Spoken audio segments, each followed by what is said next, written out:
नमस्ते आप सभी को मेरी ओर से जय जय श्री सीताराम। मैं एक ऐसे महान संत की बात करने जा रहा हूं जिनके जीवन से जितनी शिक्षाएं ग्रहण की जाएं उतनी कम है। मैं सादर नमन करता हूं हम सभी भक्तों की ओर से संत सियाराम बाबा को। एक ऐसे संत जिनकी तपस्या, भक्ति और परोपकार ने लाखों लोगों के जीवन को प्रभावित किया, जो नर्मदा के किनारे तपस्या और भक्ति में लीन रहे और समाज के कल्याण में योगदान देते रहे। उनका असली नाम शायद ही किसी को पता हो, लेकिन उनकी भक्ति और दिव्य साधना ने उन्हें एक दिव्य संत के रूप में प्रसिद्ध कर दिया।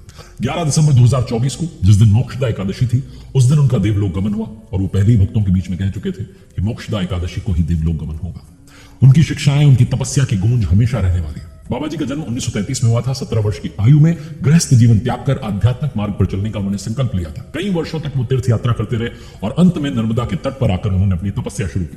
12 वर्षों तक खड़े रहकर के मौन व्रत रखा और जब मौन टूटा तो पहला शब्द उन्होंने कहा सियाराम, जो उनकी पहचान बन गया और सब उन्हें सियाराम बाबा के नाम से जानने लगे।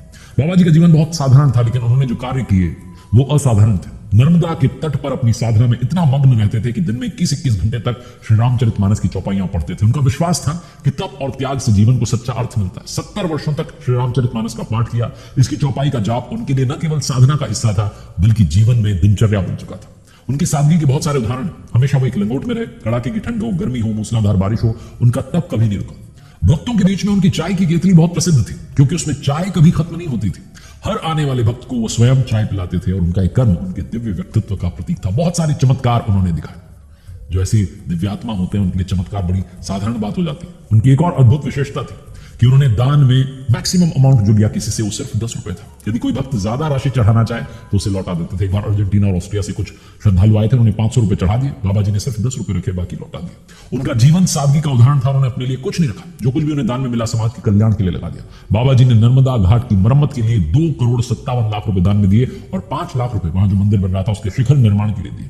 ये वही 10-10 रुपए से इकट्ठा होकर के जो है राशि बनी थी। पूरा पैसा उन्होंने कहा नर्मदा जी के किनारे विकास कार्यों में लगा दिया। उनका जीवन कठिन तप का, कठिन साधना का प्रतीक था, इसीलिए वो चमत्कारी संत के रूप में जाने गए। कुछ समय पहले उनका एक वीडियो वायरल हुआ जिसमें वो बिना माचिस के दीपक जलाते हुए दिख रहे थे। उनके भक्तों का कहना था कि योग साधना के माध्यम से अपने शरीर को इस तरीके से उन्होंने ढाल लिया था कि हर परिस्थिति में, हर मौसम में उनका शरीर जो है उसके अनुकूल हो जाता था। 11 दिसंबर 2024 को मोक्षदा एकादशी और गीता जयंती के पवित्र दिन उन्होंने अपनी अंतिम श्वास ली।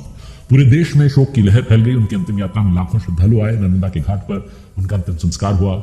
जो मध्य प्रदेश के मुख्यमंत्री हैं, उन्होंने उनकी समाधि को पवित्र जो है स्थल और पर्यटन केंद्र के रूप में विकसित करने की भी घोषणा की। संत सियाराम बाबा जिनका जीवन हमें सिखाता है कि सच्चा जीवन वो है जो दूसरों के भले के लिए जिया जाए।